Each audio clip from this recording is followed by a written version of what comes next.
So when we sit down, dude, I sit down, the toothpick penetrates, dude, straight on, dude. It like goes right in, dude. Welcome to the Spencer Whiteout podcast. Rated R. Criminal charges with you, bro. It's like we're avoiding the shark. Call it leather fetish, dude. No, great turbo neck guy. I'll give you a kiss. You give me your number. That checked out a ton, dude. Tell me you felt. We're Americans. We're the ones that are descendants from the 1776 musket-bearing motherfuckers.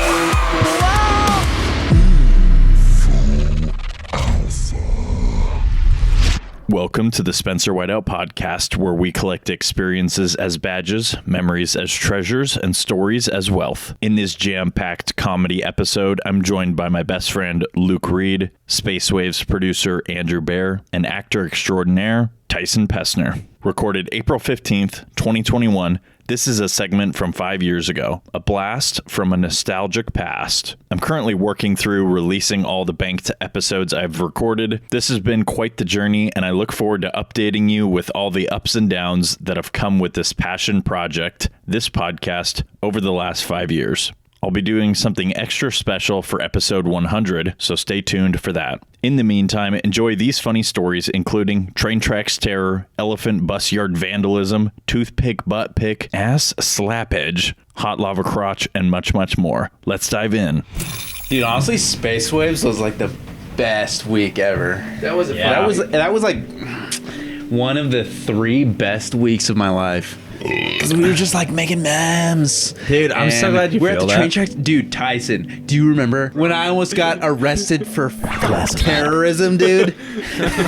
Yeah, dude. Okay, so you guys were filming over on the train tracks, and it was me. It was Tyson. Who was and with like, us? Was it Rudy and Ray? Addie? Ray. No. Rudy was in the scene, I think so he Ray was there. Oh, I think Ray was there, yeah. That's that who it was. It was Ray. Okay, anyways. Buster. So, yeah. So we were hanging out, and we were like killing time and stuff. We were like, what do you do, man? You got to act out a little bit.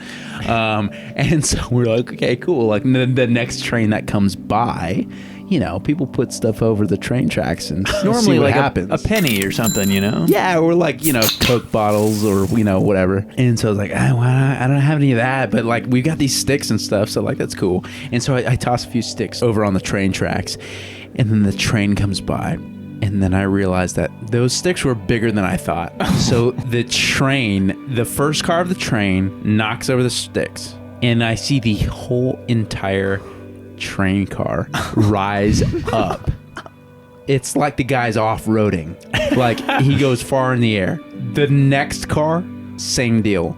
Goes up, and like the stick doesn't move. I figured that you lay a stick over the train tracks, it's gonna like blast it apart. I mean, it did crush it. No, but some every point. single car, or at least a lot of cars after the first car, rose up over the wood.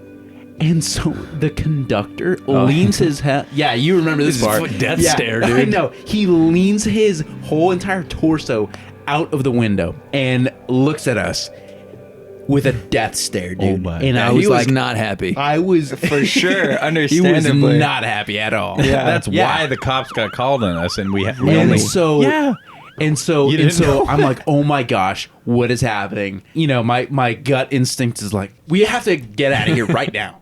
I don't know if it was you or Ray, but one of you was like, yeah, let's get the hell out of here. We And started Googling left. it. What happens? What happens when you put something against the train tracks and stuff? And I figured it was like, I don't know, something low level or whatever.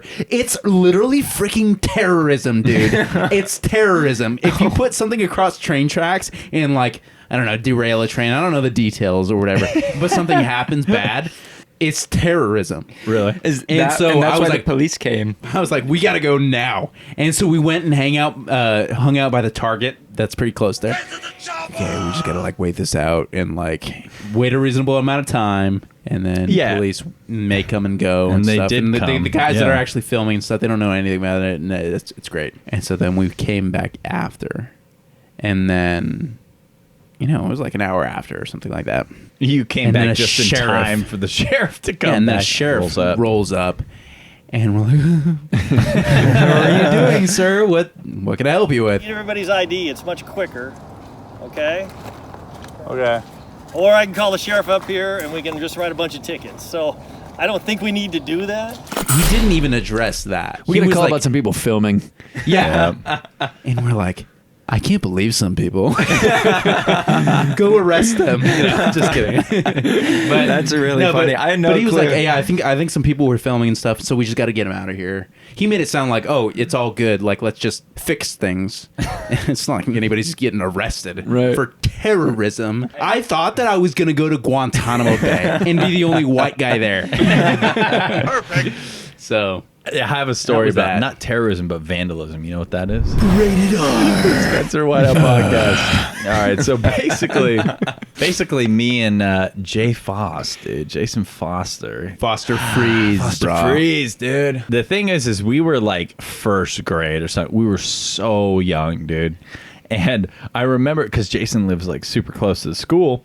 You know how it is, Luke. It's like when you hang out at Jason's house, you kind of make your way back over to the school. You got to trespass. You got to hang hang out with Jason. Yeah, and so we trespassed, and there was that whole area behind like the big fence that had all the abandoned buses. The elephant graveyard, dude. I don't know why, but there was It was called the elephant graveyard because there was all of these abandoned buses There that was were in tons of disrepair and buses, stuff, yeah. and Oh, so it was wow. just like a wreckage. It was a wreckage yard. And I remember Jason, who at this point in his life would like beat the tetherball till his knuckles bled just to like feel alive. Say it louder! I'm upset! It was like some real Fight Club stuff. First Right? grade. Yeah. That's crazy. And then Want to see pain? he takes me back to the bus yard, and then he's like, yo, check out these like sticks.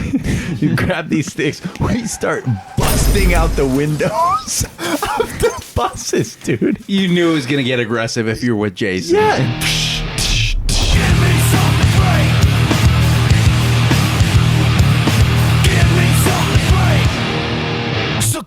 Just like channeling all this rage, dude. And like we didn't really think anything of it. We broke all the windows of the bus, walked back home to his parents' house, and I don't know why or how it even got brought up. Somehow his mom found out, and she's like, that is vandalism. And we were like, oh my gosh. And we seriously thought we were gonna like get in trouble by like the police, dude, because she Go said to jail. She said we were vandalizing and we needed to like pay for our wrongdoings, dude. Yeah. I think it'd be funny if like they made you go, like, you go apologize now, and you like knock on this foreman's door, and he like opens like, what? And like, hey, we're sorry, we broke all the windows on the bus. And he's like, yeah, that bus is getting trashed.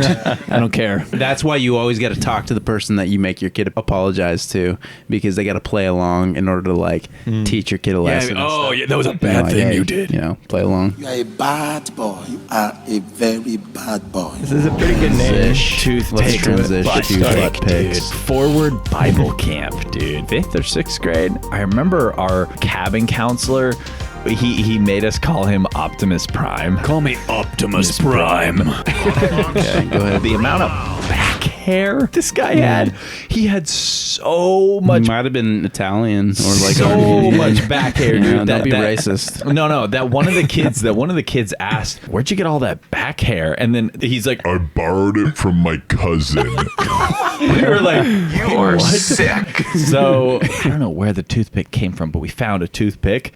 I didn't realize my friends would turn on me. They were cushioned chairs. So we stuck the toothpick into the chair, right? The toothpick is sticking out of the chair, and we're like, dude, Nick is going to sit on this. It's going to be so funny. Back hair During Nick. worship. No. The back hair guy was Optimus Prime. I don't, Nick was just, How can you Nick, get off? Don't even know his name. no, I don't even remember. Yeah, so we're in the worship thing, and then we stick the toothpick in the chair. We're thinking Nick's going to sit on this thing. That was the plan. Warning, entering graphic territory in 3, 2, 1. Turns out they switched the toothpick to my seat. So when we sit down, dude, I sit down, the toothpick penetrates, dude, straight on, dude. It like goes right in, dude. And I like turn around, and it is straight up stuck. That like they had to perform surgery, dude. That's the biggest splinter ever. Yeah, it was a huge splinter. I remember it was sticking out because they had to pull it out, and they pull it out, and there was blood on the end. Oh no! What I'm imagining here is there's a worship service going on, and you're laying on the ground in pain, and middle schoolers are trying to pull a toothpick out of your butt. Right. Is that kind of what happened? I mean, sure. Now we got to go over to Luke's butt story, dude. Okay, dude. So, confession time. So, I worked at a restaurant that turned into a bar at night. And so I was, good friends with everybody that worked there, all the security, all the servers, all the bartenders and stuff. And so I got in line after a long night of drinking. And so there was this guy in front of me. And so we're getting closer to the entrance of the bar. And so we start hearing the music louder and louder. And this guy is like shucking and jiving to the music, and he's like dancing and stuff. Even though we're in line, he's moving his hips around a little bit. Yep. And I'm just like freaking 3 sheets to the wind. And I look over at him, and I was like, those pants are way too tight. Way too tight for any grown man. Like, I'm seeing crack here. Nice. And so I was like, whatever, ignore that. But you can't ignore it. But you can't ignore that. It's like in your face. I was like, that's disrespectful to me. So out of impulse, I was just like, well, he needs to be spanked. He needs to be corrected. Out of punishment. Yeah. Yeah. And so I turned around and I slapped him one real quick. What's the sound it made, Luke?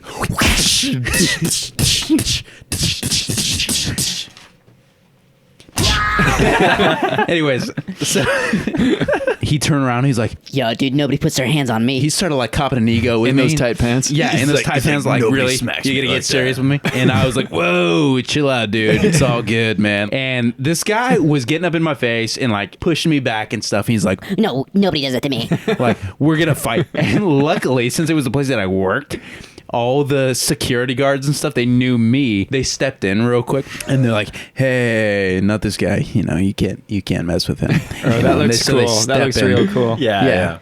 And so I was like, that's right. I'll spank whoever I want. Oh, man. He's corrupt. He's got the law working for him. Speaking of dudes slapping each other, this brings me back to actually meeting Luke for the first time. We're talking about another nether regions kind of story. Accidental. I don't remember this. You will remember this. In a second. Just wait. On the set of Space Waves, I get introduced to Luke. Spencer hyped him up. He's just like, because he had all these stories. He's like, oh, you're gonna love Luke. And in the movie, I play a character who's like really good friends with him. And named. My character. My character's name is Duke. His name is Luke. Similar sounding stuff. Yeah. We're supposed to just, we're supposed to enact this, long bonding, friendship, which, can be tough. Long bondage. Long bondage. Sorry. In a tight scenario. So, and I'm trying to make like a pretty good first impression as well. Like Luke's coming in all super cool, and I'm like, I'm supposed to be a cool character, but he's like just cooler than me. Thank you. All right, yeah, exactly. That's not true, but thank you. And so anyway, we're hanging out, and so we're just doing a bunch of B-roll stuff that Spencer wants to film, and we stopped by. This was at the strawberry stand. This was at the strawberry stand. We're sitting there, and Luke starts doing this, Triple H cross hand. I don't know if anyone's familiar with wrestling out there, but if you know who Triple H is, I think he did like the little cross like hands, X. X with his arms like onto the pelvis, right? The chopping of the thighs as you hump. Yeah, exactly. And so it's a good move. And so Luke's sitting there doing it, and I'm like getting into it, and because I'm supposed like more. And so and then Luke like raises his hand, so I just do, and I'm like, instead of just doing it like to myself, I do it to Luke, except I accidentally So he karate chops chop him me right in the balls.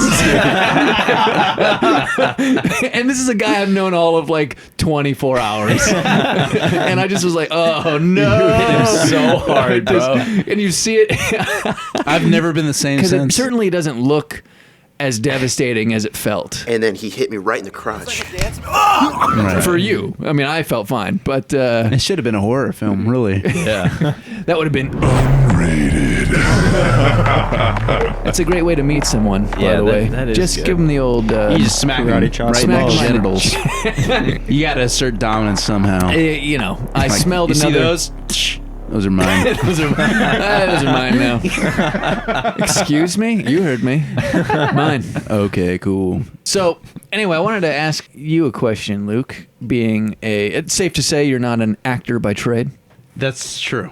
So I was curious, in the movie, there's a scene where your character is giving some jokes to an audience and they're not landing, right? And They're terrible. They're terrible. Yeah. And so it's supposed to be kind of awkward in the moment. But in filming, there was actually nobody there. So you're saying these terrible, awkward jokes to nobody.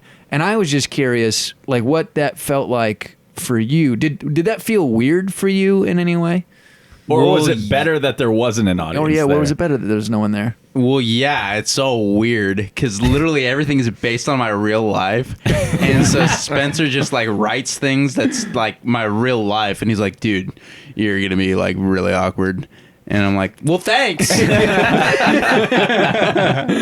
and so, yeah, I mean, I don't know. I guess it's better than that. There was nobody there to like expose the shame. I don't know. Art imitates life. Classic. Speaking of art bleeding into life. Hey, are you Duke Skylander? Are you Duke Skylander? I hate you. Shots fired. Yeah, because right after shooting, I had started doing background acting work. I got onto this set for this show called Black Monday, right? And so the thing was they had a huge holding area for all the extras and like the cast and all this stuff. And so anyway, I'm sitting there juggling, actually, because I brought like these juggling balls so I could at least just have something to do. As one does. As one does. And I hear someone all of a sudden just behind me go, hey, are you Duke Skylander? And that stops me immediately because the movie certainly wasn't out then. So there's no way anyone would know about this movie or let alone this character name at all. So I like turn around and I see this like, you know, tall blonde dude, you know, chiseled jaw. He's a very handsome man. Right. And I'm like, excuse me? He's like, are you Duke Skylander? And I'm like, yeah. How do you know that? And then he's like, I auditioned for that role. No. Yeah. He's like, you didn't know this story yet? You beat me for that role. Yeah. He's like, I auditioned for that role. And I was like, oh, no way. He's like, yeah. He's like, obviously, you know, you got it. Like, you know, and I thought it was crazy. I saw you here. And I'm like, nice to meet you, dude. Like, you know, and he was just, I mean, I felt kind of awkward in the moment because I like had nothing to say to this guy. Yeah, but it's like recognition from like your arch enemy who you beat. Well, I mean, mortal enemy. Yeah, mortal enemy. Yeah. So anyway, I just thought that was a particularly interesting moment in time to be recognized so crazy. for a role. I can only imagine that that's what it might be like one day. Yeah, right. I just have random people be like, hey, are you Duke Skylander? And I'll be like, yeah. Yeah, I am. Luke, you're gonna have people come up to you, Luke, and they're Don't. gonna be like, are you like Luke Reed? And you're like, yes, yeah. I am. Yeah, I literally am. I literally am that. Okay, so we're actually going to need to arrest you because of a train incident. Terrorism. All right. Next one. Last name, dude. You ready for this one? Everyone's looking at the paper. It's not on the paper. It's not on the yeah. paper. Yes, Surprise dude. This story. is the best story. I'm glad you like this story so much, Luke. So I'm in this class. I think it's like a literature class or something. You know, I'm sitting next to this girl in class that like we just kind of talk to each other when we're bored or whatever. And the teacher was super weird. And he was like the fastest reader ever, and he would read every single little thing of the book, but it was all monotone, and so it was really, really weird. And we're in class, and I thought this girl could take a joke. If you're easily offended, please don't come to a comedy show. I had made tons of jokes with her before, and I was like, oh, this is fine, you know, it's fun, whatever. And then somehow she like confides in me, tells me that like, oh yeah, like I've got a fiance, and like we're gonna get married soon. I was like, oh, that's so cool. Somehow her last name came up, and I don't even remember what it was, and I don't remember why I thought this was a good idea, but she told me her last name just off the top of my head, dude. Oh, man. My dad always told me, Spencer, you got to think before you speak. And this time I forgot his advice. She tells me her last name, and I was like, oh, it was a weird last name. And I was like, oh, man, I bet you're trying to get that wedding date moved up. Shots fired. Oh, man. She literally starts going... That was rude. And she starts crying in class. And I was like, just bursts into tears. She bursts into tears, dude. And everyone looks over, and I was like, oh my God. You were like, that's right. That's what happens when you sit by me. She gets up and leaves, dude. She leaves the class. It was one of the most awkward moments of my life because I was like, I don't know, like sometimes you just say things, you know? Yeah. And it happened to be, for some reason, this hit like a triggered nerve, dude. She gets up and leaves. Holy crap, dude. Wow. It was so uncomfortable. And so then I like got up a couple minutes later and I like walked out of the class. Yeah, she's probably in the bathroom because the bathrooms were close. And I kind of waited outside. And then she comes out and I was like, hey, like, I'm so sorry. Like, I was really stupid. I didn't mean that, whatever. And she was like, oh, it's okay. And she's like, it's just been really, really hard because I've been so insecure about my last name. Oh, no. Wow. The one thing. I know. And I just hit her deep, dude. I hit her right where it hurt. And I was like, I am so sorry. I mean, it's like I couldn't have known that. It was a stupid joke. If I could go back, I definitely would not have said that because it's like, that's a pretty rude joke. And you say worse stuff to like your friends when you're joking with them. I've said way worse stuff, yeah. So I was like, you can take it, but she couldn't take it. Thank you so much for tuning in. If you enjoyed this episode, leave a rating / review. 5 stars is a power play. Be sure to follow the show and keep up with me on social medias at Spencer Whiteout to stay up to date. As always, stay tuned, stay hyped. That's a wrap. Inserting exclusive audio recording from the vault. Everybody's just breathing. Everybody thinks, oh, the microphone's really close. So we just have to whisper our lines or something. Just whisper the whole movie and see how that goes. See if that'll work. Oh boy, Spencer. I want to hear that laughing so much. Rewind that part again. Where everybody. And I don't understand. I don't understand why you made this movie.